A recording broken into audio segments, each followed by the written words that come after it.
Good afternoon বন্ধুরা। দুদিন blog করিনি, এরকম ব্লগ হবে। গলাটার একটু ভালো হচ্ছে তো যে ব্লগ স্টার্ট করছি, আবার চিল্লামিল্লি করতে গলাটা আবার ডাউন হয়ে গেছে।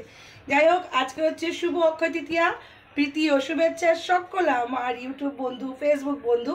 যাই হোক, এখন বেজে গেছে হচ্ছে দুপুর 1টা। আমি এই একটা ক্লাস সেরে আসলাম। মর্নিং কিন্তু ক্লাসে গিয়েছিলাম, আর এখন আরেক জায়গা ছিল, সেখানে ক্লাস সেরে আসলাম।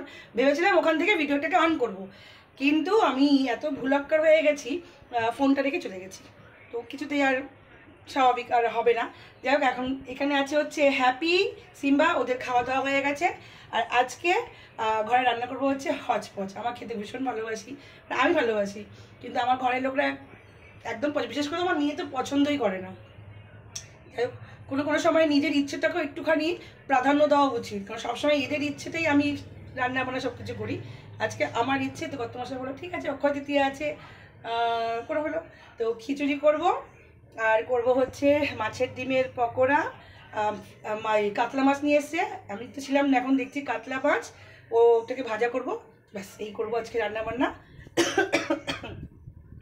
আর এখানে বসিয়ে দিয়েছি ডালটা, ভেজে বসিয়ে দিয়েছি। এখন কড়াইতে তেল দেবো, দিয়ে এগুলো মাছ নিয়ে এসছে, কিন্তু কিছু ধোয়াধুয়ি হয়নি। তো এগুলো ধোয়াধুয়ি করে ঝটপট করে নিই, কারণ আবার দুপুর 1টা তো বেজেই গেছে, আবার শুরু হয়ে যাবে বিকেলের জন্য তৈরি। ঘর দুয়ার ক্লিন হয়ে গেছে। সেলফি স্টিকটা নিয়ে নিই, কর্তামশাই ওখানে খবর দেখছে, এখন মেয়ে ওদিকে পালিয়ে গেছে। চলো,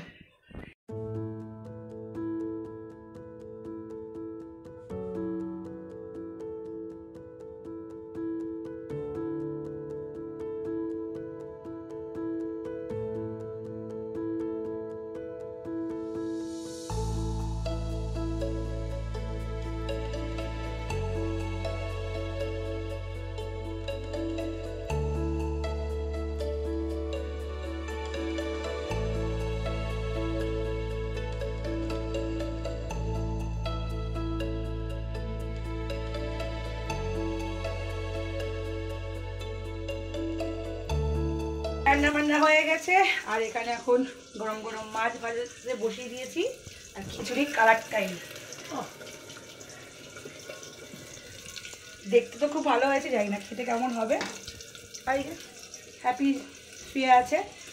চলো খাওয়ার বেড়ে নিই। এখন বেজে গেছে দুপুর 2:14, আবার 7টার সময় ক্লাস আছে। চলো,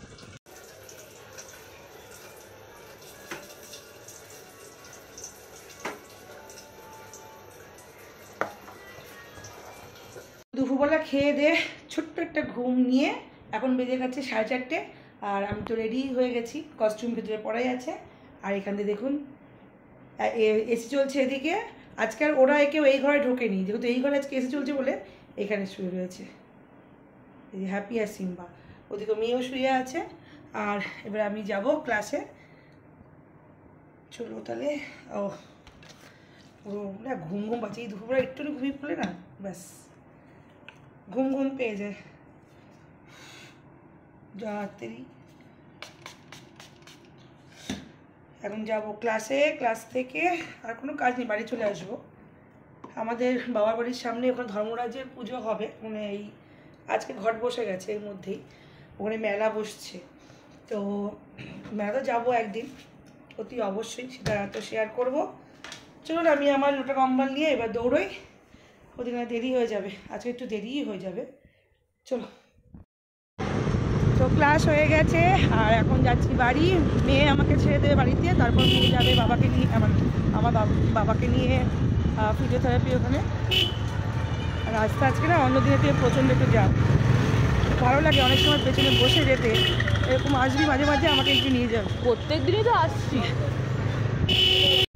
এই যে আজকে রাস্তা কত জ্যাম। ও আজকে তো অক্ষয় তৃতীয়া, ওর জন্য। আর এখানে দুদিন পর মেলা বসবে কেন? আরে আজকে ঘরটা বসেছে তো, জিলিপির দোকান, জিলিপি দোকান বসবে। মেয়ে আমাকে ছেড়ে দিল, ও এখন চলে যাবে। ও কি হলো, ফোন করলো? Good morning.